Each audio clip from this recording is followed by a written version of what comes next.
When it comes to EVE Online, every player wants to know the most effective tactic available. You want to know the meta. The meta controls everything. It determines what will and will not happen. Knowing the meta will alter your views, make you question your reality.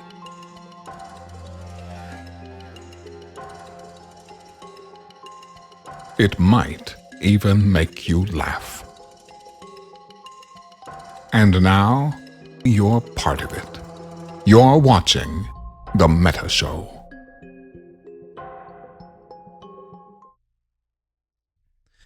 Hello everybody and welcome back to The Meta Show, EVE Online's #1 talk show.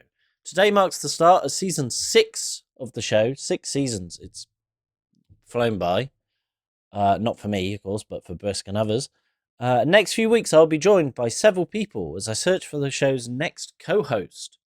Throughout these weeks we will be asking you, the viewers, your opinions on each co-host to help me find the right person for the job. We have a survey which has just been linked in the chat for you guys to fill out, preferably after the guest co-host has done the show. You know, don't judge a book by the cover.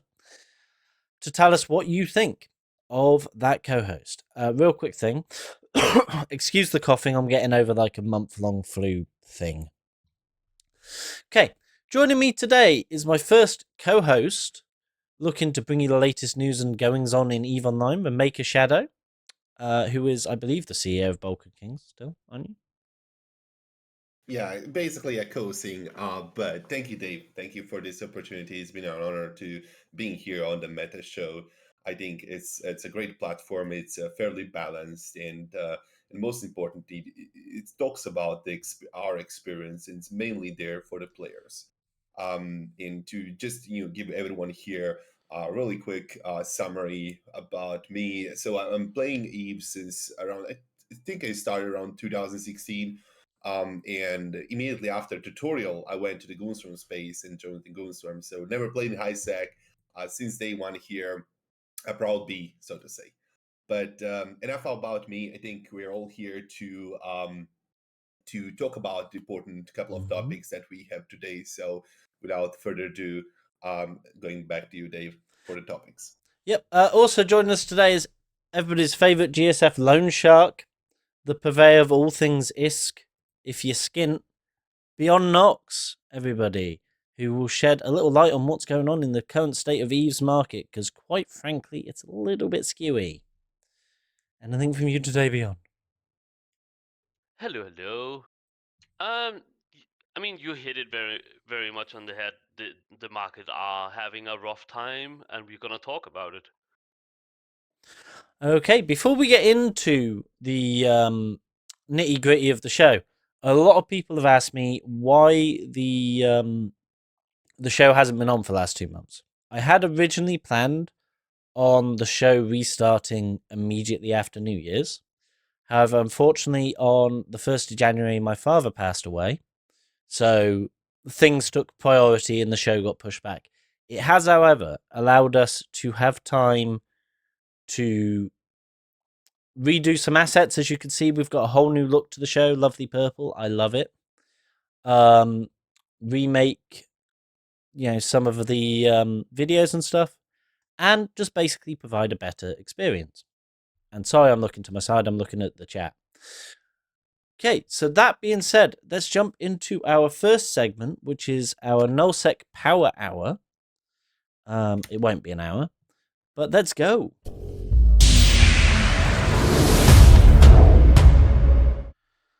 So, lately in Nullsec, after the Great Reset, we've had a lot of fights just spawn out of nowhere, which I love that idea, personally. I love the fact that we're getting back to just fights popping up. We have some of the BRs over here. There we go. So, we have on the screen now, I've got distracted by something not working properly. Two BRs. First one is a fight between GSF and the Initiative in Iridia in Sact over an Athanor of all things, folks. Which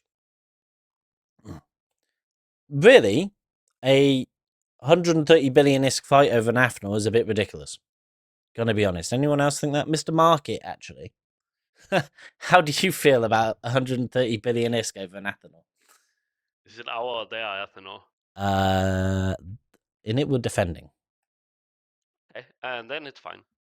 I think it's great to see fights again. I love the fact that there was a lot of people saying Init and Goons were never gonna fight each other, even though we were neutral. Clearly, that's not true. I wasn't there; I was at work, but I heard from people it was a lot of fun. So yeah, I love seeing more fights in the game. I just wish we the prices would be in a state where we could do that, but. And I wasn't able to to go to that fight as well. So Dave, did you participated in that fight? I wasn't at home at the time of the fight, actually. I was elsewhere in the country. However, I did see the back end chat, and basically Init decided to nut up and dropped caps, which over an Athanor is a bit weird. But you do you. So yeah, I don't have much more on that other than due to the reset, spicy things are happening. As I said, I wasn't there, so I can't give you much more on that. But from what I know, our Chinese SIGs, Dragon Fleet and such, took, I believe it was a Nightmare Fleet. And in it were there in their own battleships, I believe. I don't have the actual BR, I've got a picture. And caps were dropped. Oh, the Athanor was dead when the real fight started. There we go. See, this fight happened at a time when I was not home. But so it's escalated, yeah. Yeah, it escalated for random reasons, which goes on to something I'm going to cover in a minute, actually. Because a lot of fights are happening just because they can, which I love.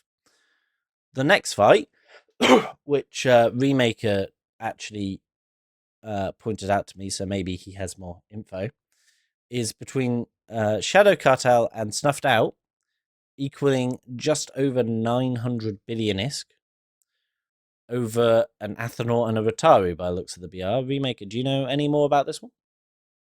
No, actually not. This was just, it caught my eye, and I was thinking, it's a really great fight considering the participation there. I think we're close to 700 people all together in both teams, and a huge BR, almost a trillion ISK were lost. So I was thinking, perhaps someone here would know more on the chat.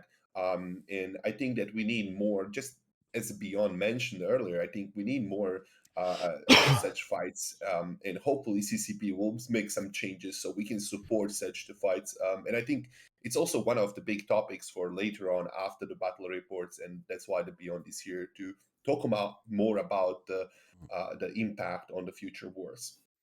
So one thing I love about both these BRs, it is showing a renewed willingness to put capitals on grid for objectives that they are not required. Example, the fight within it. There was no need, absolutely no need for there to be capitals on grid for an Athanor. But they did it. Why? Because they can. And I think Eve really needs to go back to the why did we do this? Well, because we can. Didn't know if we were going to win or lose, but we can do it. So let's do it. I mean, it's a fairly safe drop for a minute. I'm not shit talking them because I actually think Init are very glad at dropping their caps on whatever moves. But it is Iridia. It is outside bridging range for us or anyone else, so it's fairly safe. But I love that they're doing it. Yeah, however, it is sacked, so it is also on the Imperium's literal doorstep. So it could have turned badly really quickly. So, and the Snuff is always willing to drop caps, but you very rarely see them drop caps in an instance where they're going to lose 500 bill of set caps. Which I like the look of this, and the next BR I actually have just shows a bit of Eve is healing on this topic, so we'll move on to that. A few days ago, there was in fact a fight in Cloudering. It will be popping up on the screen shortly. This fight, and I do know about this fight because I was there, started for, quite frankly, literally no reason at all. A live stream at iBeast formed a battleship fleet. One of his buddies formed a Brutix Navy fleet. And they went to Cloudering on a roam. They had with them an Inazu and a Hubris. They didn't have any hubris about this fact, though, if you like puns. So, when they arrived, they sat in an ESS grid. Now, the key reason why you would sit in an ESS grid is purely because you can't warp whatever you please on an ESS grid. You can't set yourself up in a perfect position. It's literally you land on grid and you're in the thick of it, especially if there's bubbles up. For those that don't know, you can't perch, you can't probe, you can't do any of that on an ESS grid. You will always land at the range that you have chosen from the gate. So, significance of that is they could sit on that ESS grid and hostiles warp in. Any new fleets warping in would be immediately, especially if there's bubbles, sent to that particular point, which means it forces a brawl, which is what happened. They sat there with their battleships and their Brutixes. Before long, Synergy of Steel turn up in CFIs, which was an interesting choice against Megathons. I was just kind of like, what are they doing? Watching that. And then from there, it just kind of devolved into an old school everybody coming to third party. In it, of course, formed and brought Hurricane Fleet issues at the start. Horde got some retributions out there. I took some kikis and got minced pretty quick because we landed in the wrong place. But it was just a full-on clusterfuck for no reason other than a live streamer decided to go have some fun and it turned into a 2,000-man fight. Now, for me, that is what EVE is all about. I don't know about you guys, but things just randomly happening for no reason at all because somebody felt like it. Yeah, that was my... Go ahead, Beyond. I was just making sure. Does that say 700 plus init members? Yes, we'll Yes, get it onto that in a does. minute. Some of that is them reshipping. Okay, but still, hell yeah. Yeah. And So I was about to ask you, Dave, is like, when I saw the report, and again, I wasn't able to attend that one. So how did it came to that fact that so many different alliances came into the one system? I'm sure the audience would like to know that as well. Like, and there's a lot of propaganda behind this report because I'm seeing so many different variation of this report. So could you explain a little bit more about why we're seeing there 4 different teams? well, About the report. it's something we haven't seen in a while in EVE. Back before the big war in Delve where everybody and their grandmother became blue to someone else, you would have a fight between 2 other groups, and then it'd be like, let's get in Serbs and go, shoot everyone. So essentially what happened here, of course, everybody knew this fight was going down because it was being live streamed to almost 800 people. So everybody immediately started looking for wormholes. The second I saw it, I was like, do we have wormholes? Is there a way to get there? And it just turned out that Thera and such, the stars aligned on it. In it, of course, we're right next door. It's Cloud Ring. It's right next to Fountain, so they can easily get there. Synergy is still the same. They live around that area. But us and Horde don't. So I haven't spoken to the Horde FCs, but I can imagine they all started scrambling to find wormholes. I scrambled to find wormholes. Frat could just gate because they were pretty close. But in this instance, it's I want to join in this fight. Let's go. And yeah, I'll talk about that nightmare in a minute. So everybody just kind of got themselves there by the stars aligning and there being wormholes in the correct places at the correct time, which it really is what third partying is all about. You see a fight going down somewhere else in EVE and you find the quickest way to get there. Yeah, I think it's amazing. Yeah, why I foolishly chose Kiki's, because I thought the fight would be over by the time we got there if I chose something slower. It ended up going on for another hour. Should have taken Felix's. However, my fleet was quite happy because on the way, if somebody want in the chat that has the kill, we killed a 30 bill plus nightmare that had officer mods and rolled abyssal mods. Because this nightmare decided that he was going to tackle stragglers. There was one straggler in my fleet, me and my monitor. He tackled a monitor and started trying to kill it. Suddenly, 200 kikis turned up on him and he died in his 30 billion-esque nightmare. Be Incredible. smart, guys. Don't be like that. Oh, hang on. It's timed you out for linking that, so I'll link that kill mail.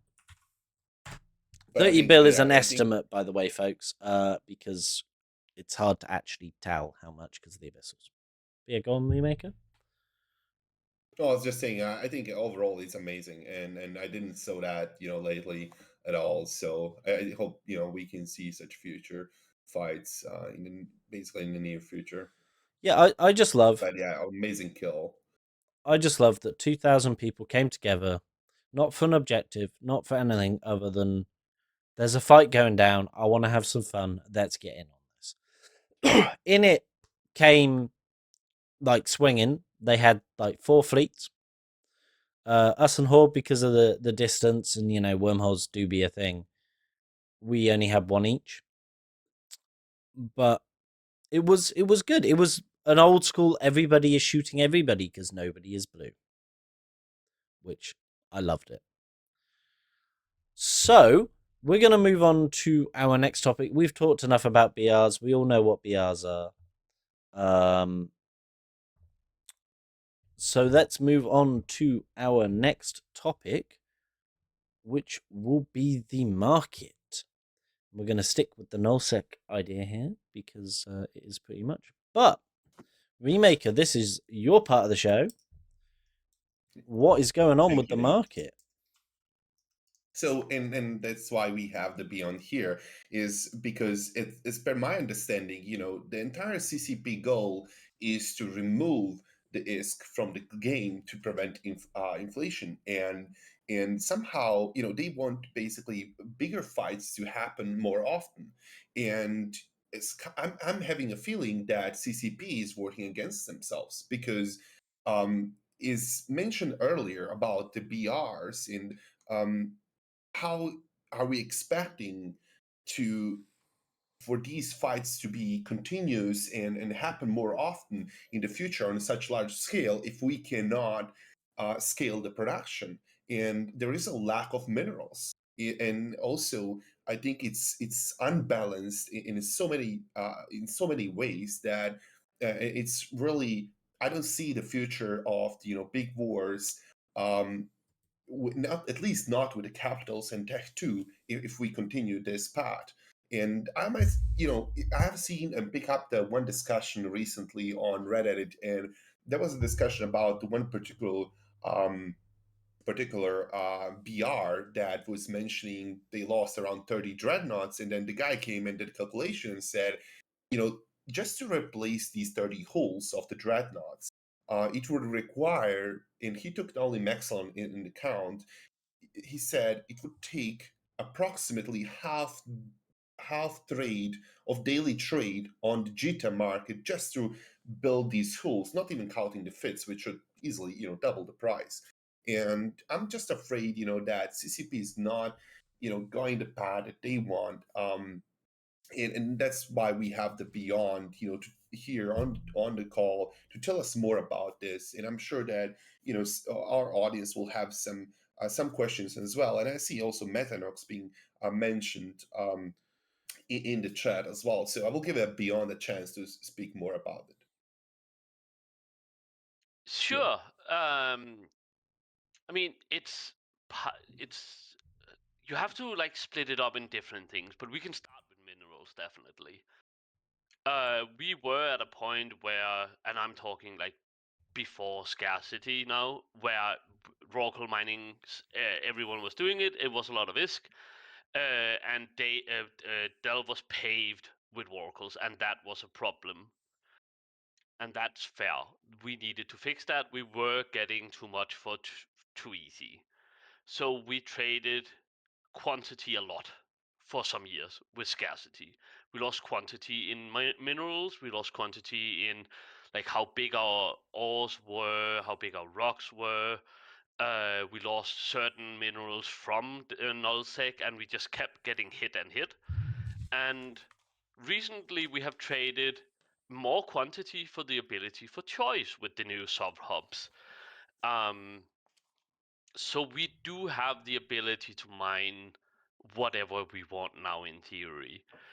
But you also have to remember that the new ore sites, the volume in the ore is less than the normal belts we had before. So we are hurting in Nullsec, and like it's not just us. You can see it on the market. There's a real lack of certain materials. Pyrite, Maxalon, and Morphite are some of the really big ones. A very good example is the new Maxalon, or whatever it's called, Calixium, or I don't remember the name. I think it's Calixium. That ore is worth around the same as R32, which is insane. So yeah, minerals have taken hit after hit after hit, and I love the fact that we have gotten choice. I think it's smart that we can like make areas where it's like this constellation is our mining constellation. Here we just have Maxalon here, Pyrite here, and so on. But it doesn't work when you have hit us so hard in quantity that it's almost not worth it. I And the will. fact that we go ahead, sorry. I will comment on that as well. I've recently taken up mining again, which is painful now. Last time I did it was when I could have 5 oracles, so I'm feeling a lot of pain. But with me and my accounts, I can clear one of those new sites from a level 3 upgrade in about an hour. There is not enough ore, full stop, in those sites. Nope. Like a lot of I people refuse to completely mine them agree. because it is almost pointless. The only reason why I do it is because I can play another game while I'm doing it. You know. But Yeah. I think so. Beyond my question to you is like, how do you see this is going to impact, the future wars? Can we expect that there will be, would Eden be able to support huge wars on the long terms, like a few months with its capital and super capital fleets? Super capital, no. It is not the same. You're not gonna see an M2 fight again, where people actually have the ability to rebuild afterwards as quickly as we did. Capital, yes, but that is only because alliances stockpile. But that's only Yeah, going to and happen once. That will happen exactly once.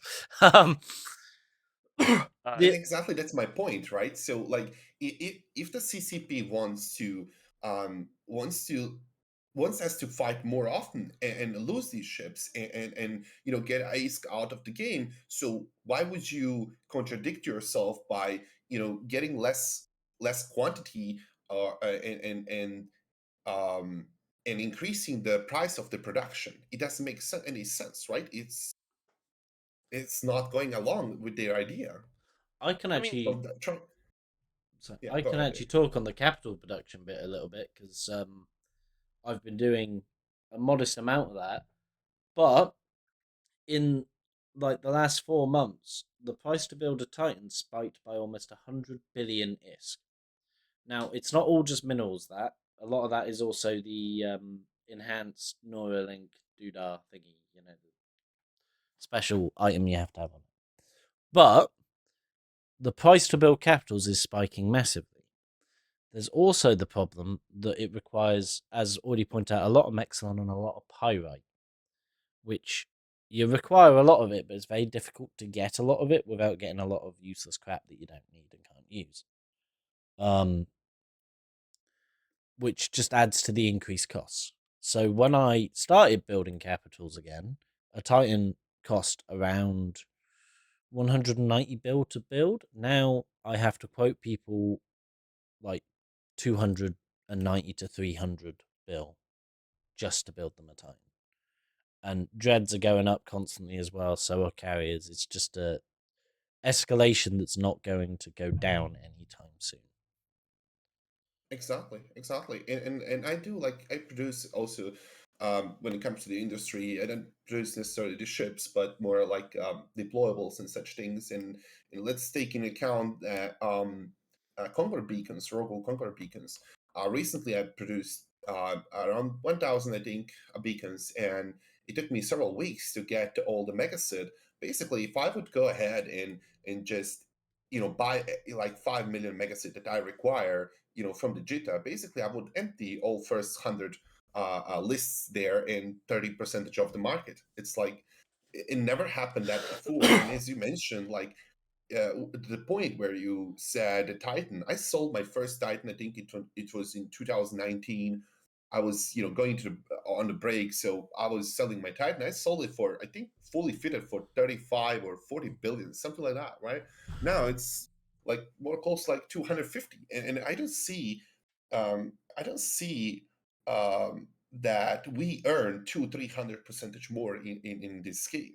Yes, there are small increases on the mining, on the rating that they are putting there, just to keep up at least my opinion, just to keep up the trending uh, on the price, specifically on the Plex. Like I think I included one screenshot for on the price history of the Plex, where I wanted also Beyond's opinion exactly. Like if we check the price, in 2013, it was I think around a million and a half, I think, based on the graphic. It's a small there, but I think yeah, it's less than 2 million.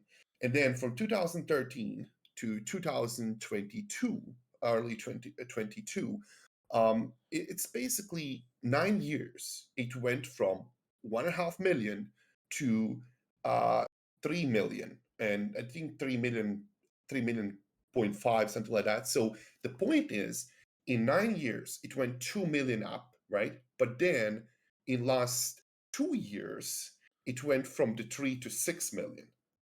So I think that it's getting out of control, and then just what they're doing, like boosting a little bit mining, rating, I think it's just a catching up, and you can see the real inflation coming in and it starting kicking in.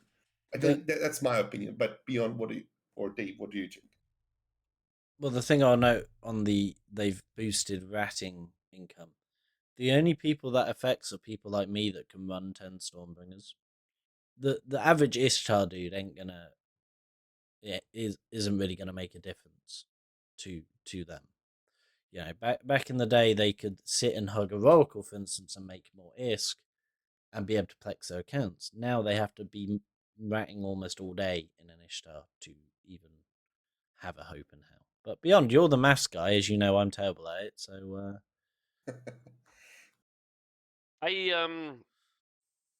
I don't like Plex is going up, yes, and it's going up faster than I had anticipated, but I don't.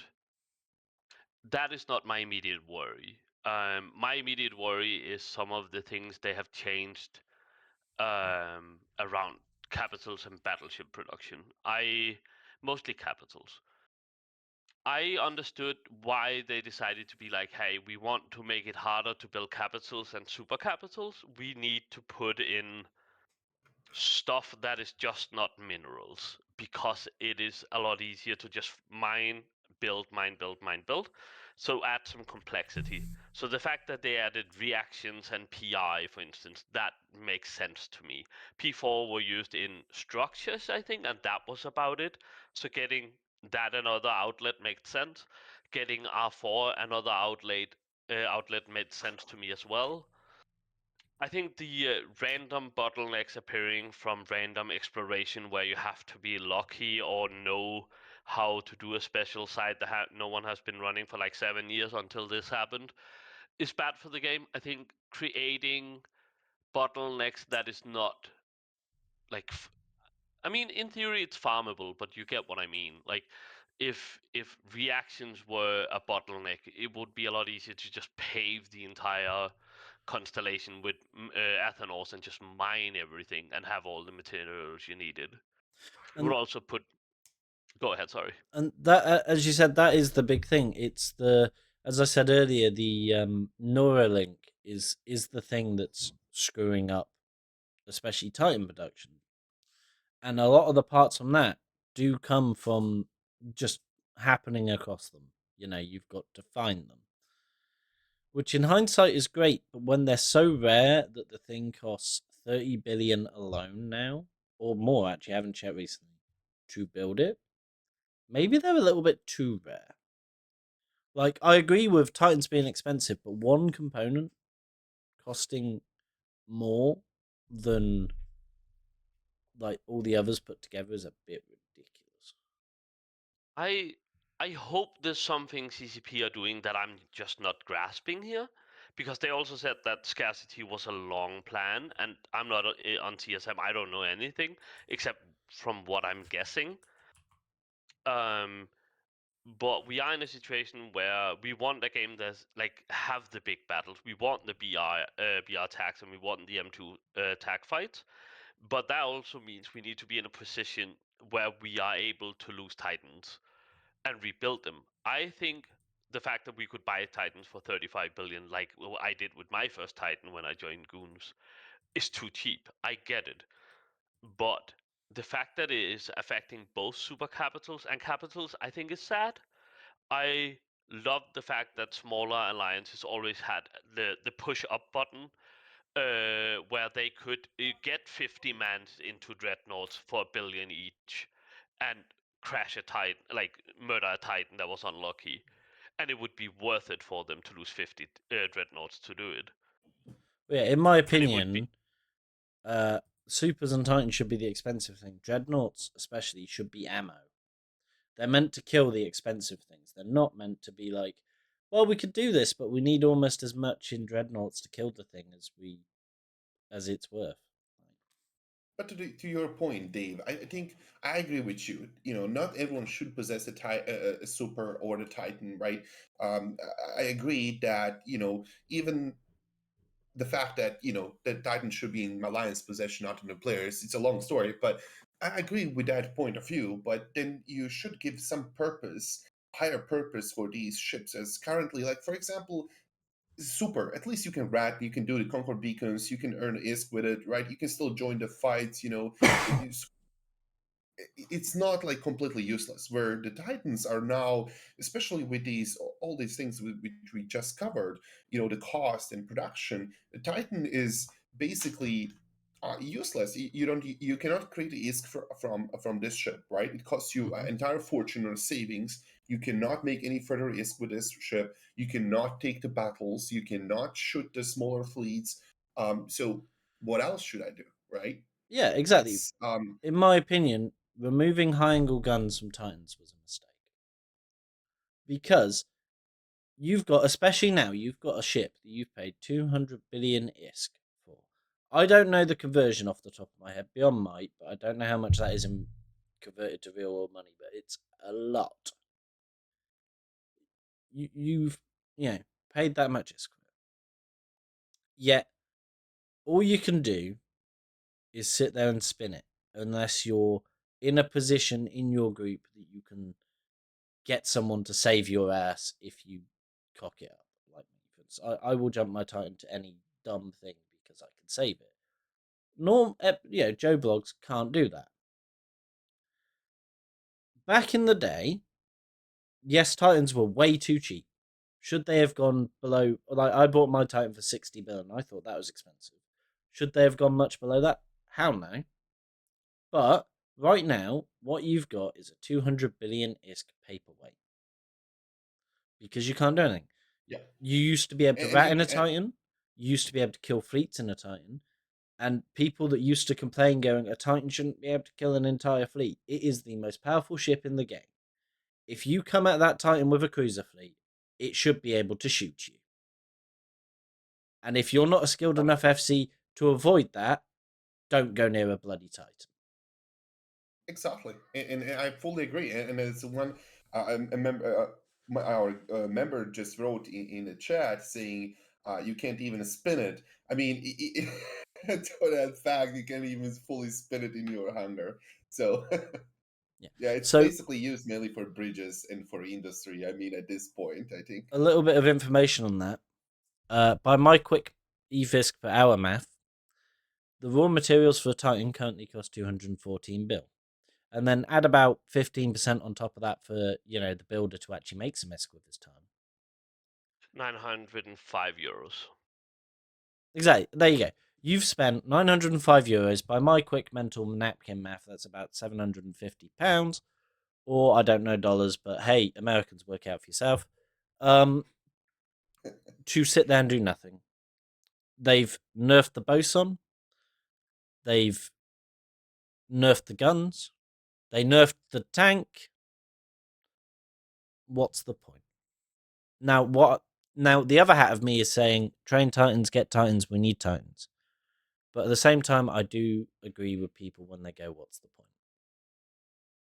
Because if anybody in chat can tell me what the point is, please do. But I think it's one of those things where we all wish there were a point. Like, we all wish that this was something.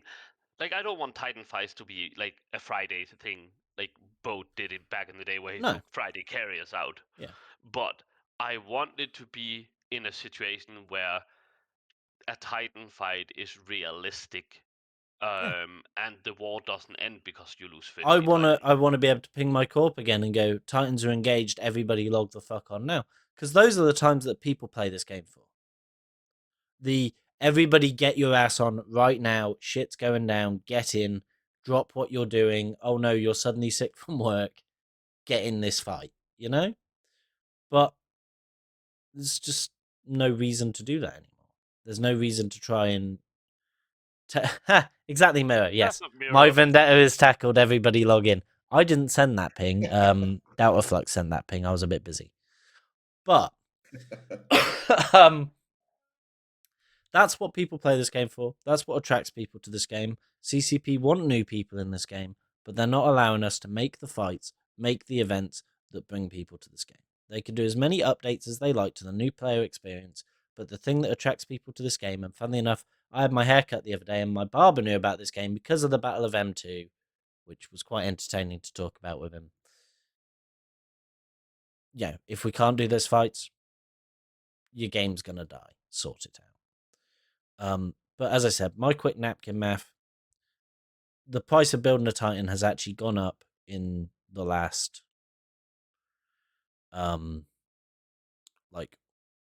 week or so. And that 214 bill I said it costs for the raw materials, that depends on if there's any on market. When I started building the Titans that I'm currently building, me and Kumi were buying the whole of Jita and the whole of UALX just to get enough pyrite to build these things. So you have to, the price goes up as you buy the stuff because of the quantity you need. I think I live in a place where, like, if CCP decided Titans are 250 billion, that's never gonna change. We're gonna adjust whatever we are using, so we are like landing on that price. So be it. But I really want a game where people are in a position to throw down 100 dreadnoughts, and I'm not saying we aren't, because we are. But we also like are one of the bigger blocks in Nullsec. But I want the smaller low sec people, or the new guys who have just taken a constellation in whatever area of space in Nullsec they can get their hold of, be able to like have someone try to come in and take their space and counter drop them with their own dreadnought fleet. And as I said, you'll probably only do it once if we did it, because we'd replace those and then go, wow, we got to wait for a bit to build up the replacements again. Because normally when we do big drops like that, somebody dies and they get back in another dread and go again. Yeah, like they want these big fights. They're not allowing us to cause them to happen. They want wars to bring people in. Why would we go to war? I'm still like I think I'm still very much a summer child. I still I still believe in it. I still hope, and I hope we see something in the expansions that are coming this year that will help it. We've seen a lot of. I think we've seen a lot of them trying to make Nullsec better, like with the expansions. I'm not sure they have succeeded completely, but they definitely did something. It's on a better direction, I like what they've done with the iHub, well, the Sov Hub now. I like it. I like the fact that people are forced to choose what they use the system for. It stops, for instance, us having a jump bridge that will get us from, at the time when In It Were Blue, the ass end of bloody Impasse to the top of Fountain. That shouldn't be possible. I like that it makes you go, okay, I want this system for mining, this system for routing, and the fact it allows you to choose what ores you get. But Yeah, if the amount of ore you got they was need to proportional, increase the sure. amount of ore. Exactly. And then, as somebody said, there's no way that any new group can take space in Nullsec unless they bend the knee. Because, and I've said this on this show before, there's certain groups like Fraternity who will just club a baby seal for no reason other than it's an easy target. And that baby seal can't fight back, you know? They're fighting Fraternity, and Fraternity's Titan jumps instead of bridges. That would normally be an opportunity for them to kill that Titan, but they can't because it would cost too much. They need to And to the point, sort it out, essentially. and to the point, what Beyond mentioned um, earlier, saying that they're trying to improve the nullsec. I agree. I agree that they did more in last 2 years than 10 years prior to that. I think they're trying, they're putting a lot there, but then in the same time, considering the fact that we don't have early access to this game, referring to the um, accessible test server, entire time, it's very hard for us to comment or provide suggestions because we provide these post implementation. Mm-hmm. In saying that, like if you check the screenshot that I gave you for CCP roadmap, or how they call it, a chat, director's chat 2025. You know. If and they will bring it on the screen in a second. So what they have mentioned there is like couple of the yeah, thank you, Dave. So if you check the Q1 2025 Revenant update, great, some new content. I Again, it's still, I think, needs to be balanced, but definitely more content. But then looking at everything else, it's like copy and paste from the previous year. At least that's, they don't give any kind of exciting or teasers that, what should we be expecting or anything like that, like, including the Fun Fest, Winter Nexus, Crimson Harvest, and such things which happens every single year.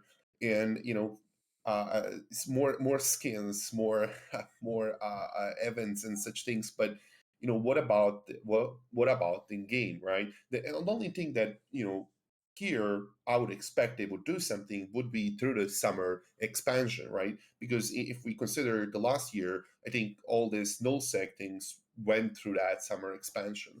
So hopefully they will give us some more information in where they're intending to go with this, and hopefully they will fix some things. But this picture definitely doesn't give me anything there. I mean, no clue where they're going. I'm going to mention something in chat because somebody's very wrong. We actually do have slight operating procedures in the FC team about dealing with new people, like new groups. We do not blob the shit out of them. Most of the time, we don't fight them unless Horde turn up. Our general rule is if Horde turn up, we go. So, say a small alliance was fighting another small alliance and that one of them was friendly with us, we wouldn't blob them just because they used dreadnoughts. Now, if the one that's not friendly with us decided to ally with one of our enemies and Horde turned up to help them, of course we'd turn up.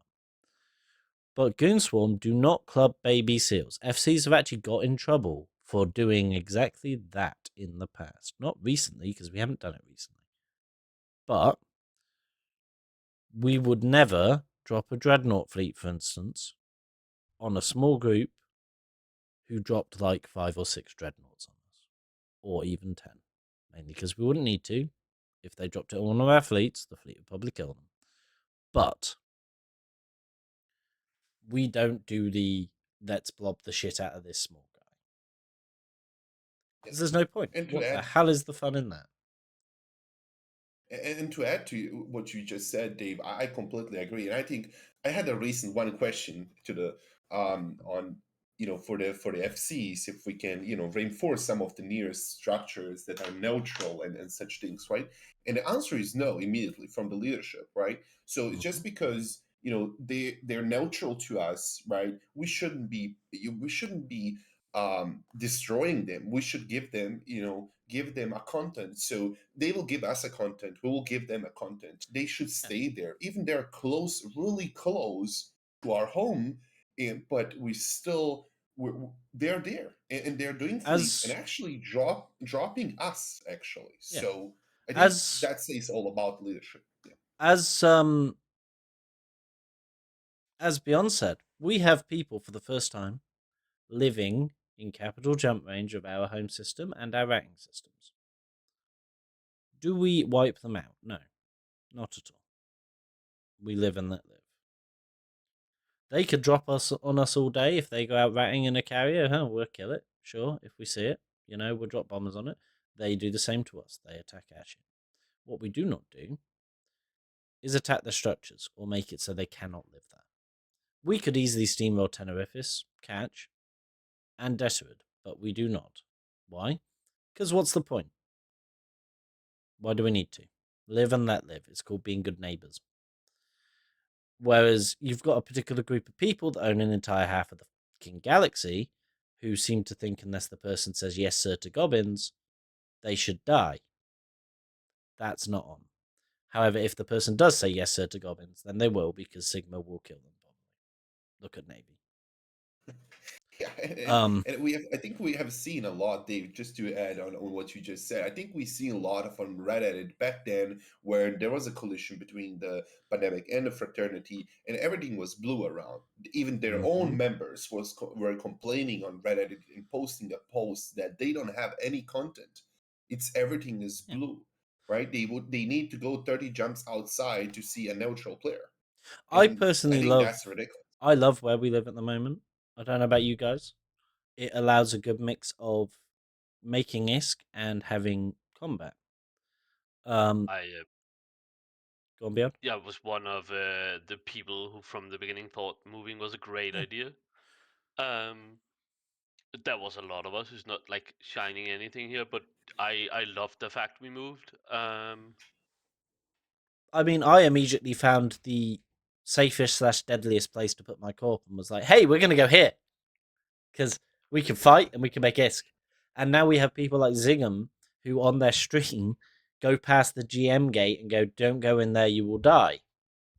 Which I like. Yeah. If a corp can make a horde main fleet not go in a system because they think they're going to die, I like that. But that's the sort of thing we are now.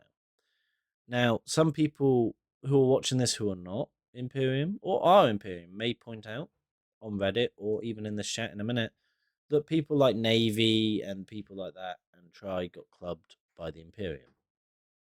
And they're small. They didn't. They got clubbed by Sigma Grindset.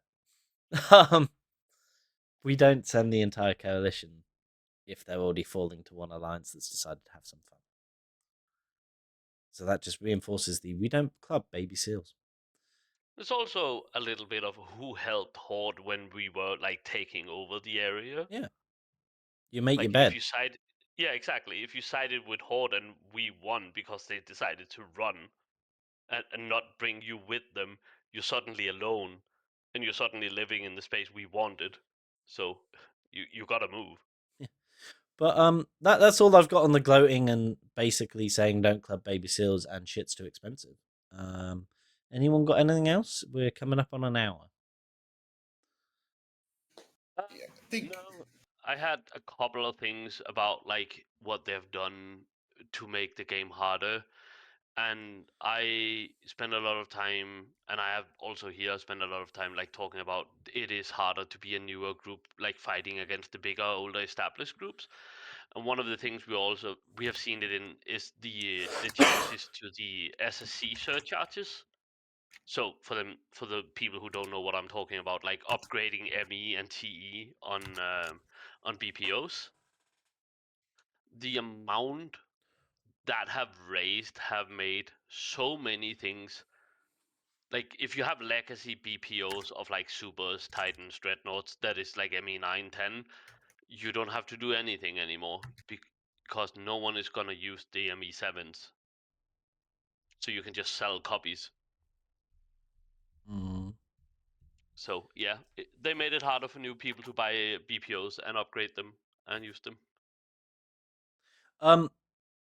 I'll be making an mod. I'll link it. That is one thing I want to touch on actually that was mentioned earlier. We can run over a little bit. Yeah, no. The test server. The test server used to be a great way. Admittedly, there were certain people that just sat on there all day being kind of lame. But the test server used to be a great way to test out things. Or, on the note of capital engagements, to teach your capital pilots how to use their ship. Because Yes, it's a safe card. environment. Yes. Yeah. A good example And of why the test servers needed is what happened to Stormbringers when they did the update. They killed it because the people that were allowed on the test server to test the update were only allowed one character on the test server. So things like multi-boxy things that you would want to check on, things like new ratting anoms, you can't do it because you're only allowed one character on the test server. I personally feel the test server should be reopened back to the way it was because, quite frankly, there was nothing wrong with it. All they had to do was, if they wanted to put stuff live on it and not have it seen, take it down for a few days and then put it back up for people to actually test stuff, for people to learn how to use their ships. The amount of times in fleets I hear, how do I, use my lance? How do I use my dread? How do I do this? How do I do that? There's no way to teach those people anymore. Some people may say just teach them on TQ. But if you're teaching somebody how to use their ship and you get dread bombed or something, that person's never going to want to play again, or they're never going to want to use that ship again. So yeah, I think Dave, it's like that's the exact reason why I created this topic on Reddit, and I hope you guys are gonna visit. So it's like a bi-directional, right? So you have on one hand, you're helping CCP to develop a better game and to test it before it gets releases, with a bag and better balance and such things. But also in the same time, you are improving the player's experience, the engagement, the excitement, right? So I think it's a bi-directional, and I really don't understand why would they do this, and especially with that game involved topic, right? Basically, for those who don't know, really briefly, what is the game involved? It is a CCP commitment to to improve the quality and the features of the player's experience, such as, like for example, the recent more specific things that they did an update was, the sound, the texture, the ship information, whole GUI, or that cinematic intro, right, as well. So with I think it's really important to have that test service specifically, to that topic even involved, mhm. because we could provide a suggestion before prior implementation, not just running and screaming on a CCP after they implement something. But at the same time as well, on the note of you said making chat better and stuff. Now, I have a good idea how development works, and I know it's not the same teams that work on it. But constantly, we are getting more and more updates for vanity or appeal things. The Skinner, the UI, and all that. But there's no addressing the player's issues. Essentially, it's polishing a turd. And eventually, people are going to not like it. So, last few updates I've seen, yes, there was the big soft change, but there is constantly Skinner this, Skinner that, Skinner this, Skinner that, UI, chat. That's important. And I get it's different teams that work on it because that's how game development works. But they need to address the concerns that players have brought up time and time again and actually give us an expansion that is not a double-edged sword. Give an expansion that the I- players are overall happy with, in general, rather than, oh my god, this is a great idea. Like, for instance, the Sov expansion. Great idea, but or is shit. I just it- miss it- I just miss Team Talos. That was a great thing. Like the idea of having a team that would go in and focus on PvP and balance every like month and make micro changes. Let's get that. Like every That's other the PvP game get patched all the time. yeah, that's the other thing. We're at risk of PvP going stale because at the moment it's Ferox Navy issues again, or battleships with capital support. But unlike the past when we've had that meta, where capitals were affordable to use and you could send a capital ship to support your battleships, it's not anymore. So, for instance, we could go fight Horde in the space near to us. Sure, we could have a big fight. But they will use their capitals. They could come to us, and they did. They came into Amensi to shoot a Forza and got absolutely dunked by capitals. Because they couldn't afford... Well, they could probably afford it once, as we keep saying, to bring their capitals into our space to cover that fleet. So I think a return to a mixed meta, give some life back into hacks, so it's worthwhile having a faster, smaller doctrine that can punch up, whilst not having it rule the game, is another good thing, in my opinion. Because at the moment, great, loads of third partying, as we said, but what doctrine do you take? Because you can't take Serbs, which we used to do. You can't take Munions. You can't take Ferox Navy issues because your wormhole's going to collapse on you. You know? What do? Anyway, we have overrun. Beyond, any final thoughts? Not really. I hope Q2 2025 summer expansion is gonna be announced and we're gonna look at it and all be like, oh my god, they're fixing all the problems. But let's see. One can summer hope. expansion, right? Yeah, one can hope. Remaker? No, so I think I think we have covered. There is a lot of things. You mentioned earlier, skin R, right? Everything what they do with involved. It's a long topic. Perhaps we'll leave it for another show, right? But yeah, definitely there is more to talk about it. And again, I appreciate Dave for having me here on the show. It's my honor. So thank you again. Thank you guys for your support. And remember, folks, check out this form. Let us know what you thought of the show and of Remaker being the co-host. Over the next few weeks or months, actually, think about it, you will see several people appearing on the show with me to try out as co-host. You will probably see people returning as well, and we'll be trying people out as we go. The premise of this is to, as I said, find me a new co-host to help take the pressure off me a bit. For each show that we have a co-host on, they do the planning for it.